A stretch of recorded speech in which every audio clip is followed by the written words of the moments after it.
Assalomu alaykum qarindoshlar, qanday ahvolinglar? Men Amerikadan doktor Mehmet deyman.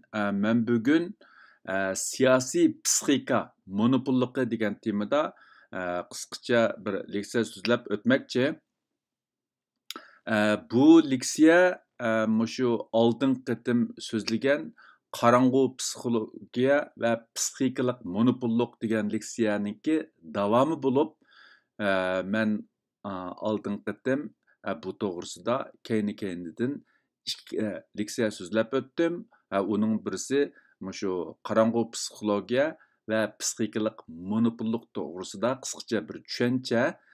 Undan keyin shu qarang'u psixologiyaningki bir tarmoqi bo'lgan mushu kollektiv psixika monopolligi to'g'risida qisqa bir tushuncha berib o'tgan. Bugun men mushu siyosiy psixika monopolligi to'g'risida qisqacha bir tushuncha berib o'tmoqchi. Tövəndə diqqətinizlər leksiyanın təfsilatı bo'lsin. Siyosiy psixika monopollik yoki siyosatdagi psixika monopolligi degan vaqtida u tashviqot va siyosiy munozara texnikalaridan tarkib topgan bo'lib, u ma'lum insonning ma'lum siyosiy g'arziga yetish uchun keng xalq ommasining qo'llashiga erishish maqsadida raqibini salbiylashtirish va o'zini maqtash taktikasidir. Texmi aniq qilib aytgan vaqtida siyosiy psixika monopollik yoki siyosatdagi psixika monopolligi degan vaqtida ma'lum shaxsning ma'lum siyosiy maqsadga yetish uchun raqibining obrazini xunuklashtirish va uni inkor qilish, ham shundaqla o'z iqtidori va natijalarini mubolag'a qilib ommaga reallikqa uyg'un bo'lmagan va'dalarni berish orqali ularni o'ziga ergashtirishni va yoki ularning qo'llashiga erishib, ular orqali o'z maqsadiga yetishni ko'zda tutadi. Mana bu siyosiy psixika monopollik yoki siyosatdagi psixika monopolliginiki konkret mazmuni. Undaqda bu siyosiy psixika monopol qilishninki qandaq konkret usullari bor yoki siyosiy jihatda boshqalarga psixikalik monopollik ilib berib, o'zining siyosiy g'arziga yetmoqchi bo'lgan insonlar qandaq taktikalarni qo'llanishi mumkin degan vaqtida birinchisi xalqning mavjud vaziyatga bo'lgan noroziligidan unumli foydalanishi mumkin. Ikkinchisi raqibini unumsiz va layoqatsiz deb ta'riflab, uning tirishchanligi va qo'lga keltirgan natijalarini tamoman inkor qilishi mumkin. Uchinchisi hozirgi holatning davomlashishini umidsiz va hech qanday natija chiqarmaydi deb tasvirlab, uningda tubdan o'zgarish hosil qilishning zo'rligini ta'kidlashi mumkin. To'rtinchisi hozirgi vaziyatni o'zgartiradigan birdan bir odamning o'zi ekanligini ta'kidlashi mumkin.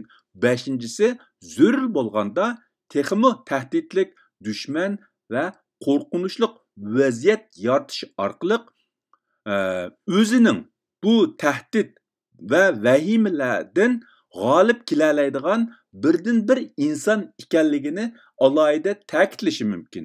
Oltinchisi foydali ahvol va natijalarni o'zining to'pisi qilib tasvirlashi mumkin. Mana bu mushu siyosiy jihatda boshqalarga psixikalik monopol qilish orqali o'zining siyosiy maqsadiga yetmoqchi bo'lgan insonlar qo'llanadigan konkret taktika usullar.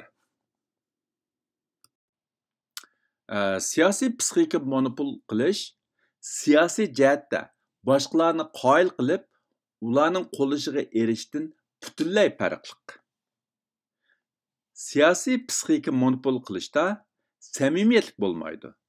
Uningda qarshi tarafni inkor qilib va burmilab suiqasd nazariyasidan foydalanib, tahdid va vahima paydo qilib, o'zining bu vahima va tahdidlarni hal qilishdagi muhimligini ko'ptirish orqali boshqalarning qo'llashini qo'lga keltirishga urinadi. Siyosiy jihatda boshqalarni qoyil qilish bo'lsa, o'zining tajribalarini va o'zi erishgan natijalar bilan o'zi kelgusida ishga oshirmoqchi bo'lgan planlarni asos qilib turib, raqobatchisining bu jihatdagi ojizlik va kamchiliklarni qo'shimcha qilib turib, boshqalarning qo'llashini qo'lga keltirishga tirishadi. Mana bu siyosiy psixika monopol qilish bilan siyosiy jihatda boshqalarni qoyil qilib, ularning qo'llashiga erishish orasidagi tüp farq. Siyosiy psixika monopol qilishningki mohiyatini to'nib yetish, boshqalarning siyosiy g'arziga yetishi uchun bizni qo'llanishdan saqlanishda alohida ahamiyatga ega.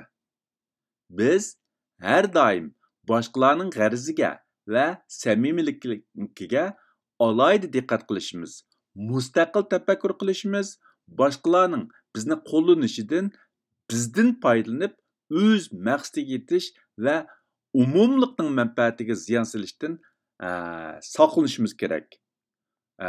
Mana bular mening bu leksiyani so'zlashimninki asosiy maqsadi. Bugungi bu leksiyani mishada oxirlashtirmoqchi. Hammanglarning diqqat berganinglar ko'pdan ko'p rahmat. Ko'rishishcha omon bo'linglar. Xayr xo'sh. Allohga omonat.